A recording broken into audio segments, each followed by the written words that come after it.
in that fourth quarter, when Denver started with the run, and you checked in, and you guys seemed to settle in a little. But what was changing in the execution and to turn that back around after Denver had made their push? I thought coach did a good job. We changed our defensive what we were doing defensively a little bit. We went on the small. We switched a lot of pick and rolls. They were hitting some tough shots, and it was hurting us. So the switch definitely made us get some stops. What was working well for D'Angelo tonight in his overall floor game? He really played a very smart game. He had good looks. He was really trying to get guys involved. I'm not sure exactly how many assists he finished with, but he was trying to play make, and he just stayed focused the whole game. And when he does that, we're a better team. What have you made of Zubac's progress to this point? It's great to see. I mean, we could see from the start.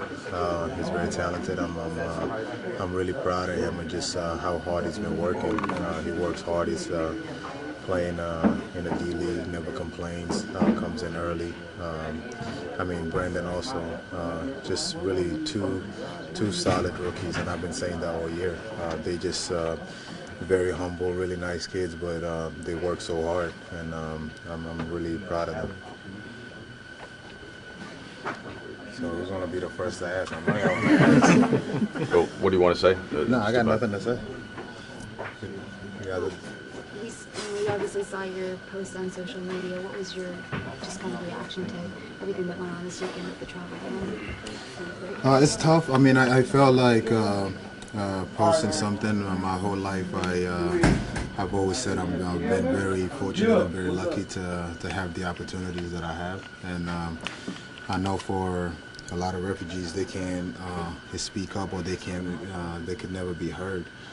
So I wanted to just put it out there and let people know how proud I am to be a refugee, and just every opportunity that I got in my life. We've never really asked to leave my homeland. And a lot of these people go through a lot of things that they have no control of. And to see a light at the end of the tunnel, and to go towards that light, and then that light is turned off, it's very difficult, not just individually, for the family. I remember when I was a kid, as a refugee in Egypt, every day there was always a hope that we get to leave tomorrow, or we get to go somewhere. Never knew where. We just wanted somewhere where we could have an opportunity to make something out of it, and that opportunity came 5 years later.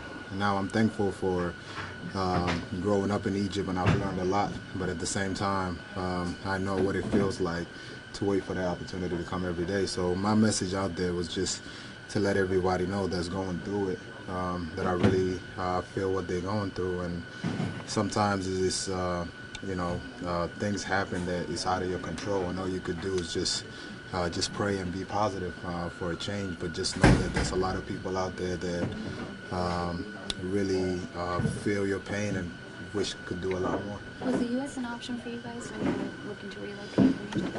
To be honest with you, everywhere was an option. I would think we're very lucky to go to the UK, and my dad and mom, for us to get political asylum and to go as refugees there. And it's been great for me and my family. And I would have never had the opportunity that I have today if it wasn't for that. When you first, you got any clarity, like if your family might be affected with this new policy, or is everything just kind of how it is? Well, the ban is on Sudan. South Sudan is a different country. I think a lot of people are confused a little bit. But South Sudan and Sudan used to be one country, and now it's separate. So the ban doesn't really include myself, but it affects me because I know a lot of people from Sudan, and I know a lot of people that I grew up with that are affected by it. What's your feeling towards the future? Is there more hope than being afraid, or vice versa? No, I mean, you always have hope. I don't think, no matter what, there's always hope. You always believe that things are going to work out, even sometimes when it seems like it's not going to. All you could do is just hope. Can I ask you, kind of what's going on, around here with you? Yeah, some do. Yeah. And to kind of gain more knowledge about the situation? I'm sorry? To gain kind of more knowledge about the situation? Yeah, no, definitely. I think I have teammates that know about it. I got guys around the league that's been great who reached out when they heard. But it's really, sometimes it's hard to explain. I think a lot of guys know what's going on, and when they ask, I do explain. How comfortable are you, like, with these moments where politics and sports sort of intersect? How much do you like talking about that sort of thing? I don't think I get myself involved a lot in politics. I just really speak on what I believe and how I feel. I think once you start going into politics and what you believe, sometimes are two different things. I'm not really caught up in politics. I'm just speaking out as somebody who had an opportunity, who's a refugee, and how I feel about it.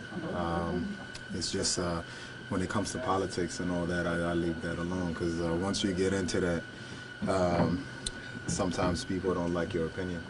I know you've done a lot with kids, and that's been a big part of over the years. Is this a moment to try to? Is that part of what your message is, to just reach out and try to convey a sense of hope, or that you got to a certain place because of certain things?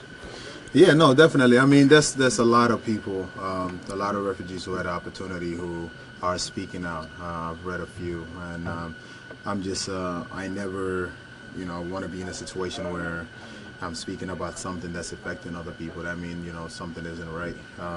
But I'm more than happy to take the lead and to speak about it. Everything that I'm saying is nothing personal, or it's nothing against anybody. It's just what I believe and how I've lived my life. Since day one, I've always dedicated my life into giving to others, because I know that I was given an opportunity. So I always try to do that. There's a sentiment among some people, both here and in some places in Europe, that they fear that when you let refugees in, you're going to let terrorists in. How do you feel about that viewpoint? I mean, I've watched the news and I've read a lot, and if you really want to look into that, you gotta go into facts and what is true and what is not. I mean, from what I understand, I haven't seen a lot of refugees committing terrorist acts, or in this country I'm speaking about.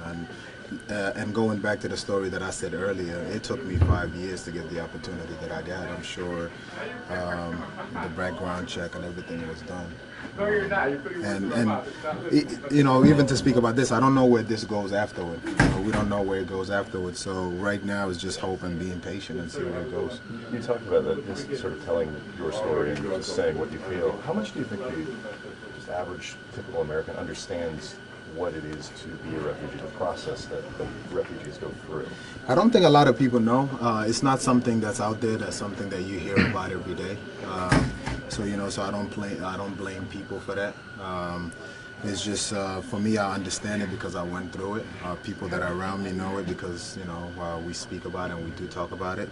The same time, I do understand when you're told something that's not true and you're told to believe other things. I understand the fear and your reaction coming out of it. If somebody told me a story and that's all I know, I'll probably act to what I'm hearing. And whether it's putting things out there to let people know, I don't know what the solution is to it. But a lot of people that do support this are supporting it because of what they believe. It's just what they hear and what they believe also.